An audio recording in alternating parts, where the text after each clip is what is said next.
ঘন্টার মধ্যে বেফাককে দ্রুত সময়ের মধ্যে সিদ্ধান্তে উপনীত হইতে হবে। মৌলভী ওবায়দুর রহমান খান নদভী, মুফাজ্জুল্লাহ ও আনাস মাদানী সহ সকল ফেসিস্ট স্বৈরাচারীর দালালদেরকে অপসারণ, বেফাক থেকে হাইয়াতুল উলিয়ার গুরুত্বপূর্ণ পদ থেকে অপসারণ করতে হবে। এখন আপনারা কিভাবে করবেন না করবেন সেটা আমরা জানি না।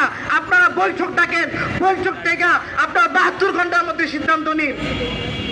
প্রতিকার, আপনারা যদি আপনাদের সন্তানদেরকে আপনাদের বিরুদ্ধে না দেখতে চান, আপনারা যদি আপনাদের সন্তানদেরকে রাজপথে না দেখতে চান, আমাদের আমাদের এখানে আসার কি দরকার ছিল? আমরা তো পড়ার টেবিলে ছিলাম, আমাদের 2 মাস পরে আমাদের বোর্ড পরীক্ষা, ছাত্ররা আজকে পড়ার টেবিল ছেড়ে আজকে রাজপথকে বেছে নিয়েছে।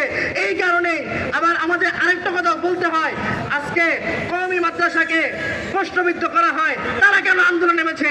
শুনেন, ব্রিটিশ যে বাংলাদেশের মধ্যে ইংরেজদেরকে যে চাটাচাটির একটা স্বভাব যে দিয়ে দিয়েছে, এই চাটাচাটির স্বভাব সবার মধ্যে থেকে চলে গেলেও এখন পর্যন্ত আমরা উপলব্ধি করছি বেফাক সহ কওমি দালালদের মধ্যে এখনো এটা স্পষ্টভাবে দেখা যাচ্ছে।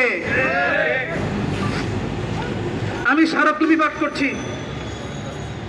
বরাবর বেফাকুল মাদারিসিল আরাবিয়া বাংলাদেশ কওমি মাদ্রাসা শিক্ষা বোর্ড সমীপে পতিত ফেসিবাদদের দোসরদের অপসারণ ও দাওরায়ে হাদিসের সনদের মান কার্যকর নিশ্চিতকরণে জরুরি পদক্ষেপ গ্রহণের জন্য স্মারকলিপি প্রদান প্রসঙ্গে বেফাকুল মাদারিসিল আরাবিয়া শ্রদ্ধেয় দায়িত্বশীল বৃন্দ, বিগত 24-এর আন্দোলন ও গণ অভ্যুত্থানের মধ্য দিয়ে দল মত নির্বিশেষে ছাত্র জনতার রক্তের বিনিময়ে ফ্যাসিস্ট হাসিনার পতন হয়েছে।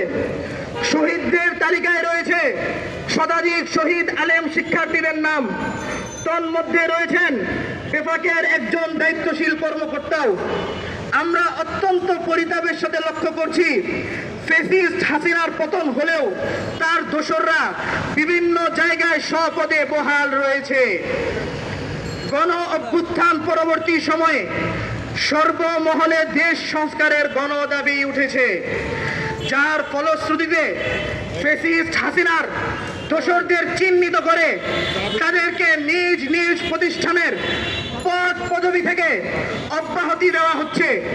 অভিযোগ অনুযায়ী আইনের আওতায় এনে ব্যবস্থা গ্রহণ করা হচ্ছে। বাংলাদেশে কওমি মাদ্রাসা শিক্ষার্থীরা গণ অভ্যুত্থানে গুরুত্বপূর্ণ ভূমিকা রেখেছে। এর আগেও ফ্যাসিস্ট রেজিমের বিরুদ্ধে লড়াই করে রাজপথে অকাতরে জীবন দিয়েছে, রক্ত ঝরিয়েছে। দীর্ঘ ত্যাগের বিনিময়ে অর্জিত এই স্বাধীনতা পরবর্তী বাংলাদেশে আমরা কওমি শিক্ষার্থীরা নিজেদের অধিকার আদায়ের জন্য দাঁড়িয়েছি। আমরা সম্মিলিত কওমি মাদ্রাসা সমূহের শিক্ষার্থীরা আজ 2 দফা দাবিতে এই মানববন্ধন কর্মসূচি পালন করছি। নাম্বার 1, গত 5ই আগস্ট পরবর্তী 4 মাস অতিবাহিত হলেও শিক্ষা বোর্ড বেফাককে ফেসিবাদের দোষর মুক্ত করা হয়নি। 72 ঘন্টার মধ্যে ওবায়দুর রহমান খান নদভী, ফয়জুল্লাহ ও আনাস মাদানী সহ ফেসিস্টের সকল দোসরদের অপসারণ করতে হবে। বৈঠক থেকে বেফাক ও হাইয়াতুল উলিয়ার সকল দায়িত্ব থেকে তাদের অব্যাহতি প্রদান করতে হবে। দ্বিতীয়ত, ফ্যাসিস্ট হাসিনা তার রাজনৈতিক স্বার্থ সিদ্ধির জন্য উদ্দেশ্য প্রণোদিত ও অকার্যকরভাবে কওমি সনদের যে মূলা ঝুলিয়েছিল তা কার্যকর করতে এখনো পর্যন্ত কোনো পদক্ষেপ নেওয়া হয়নি।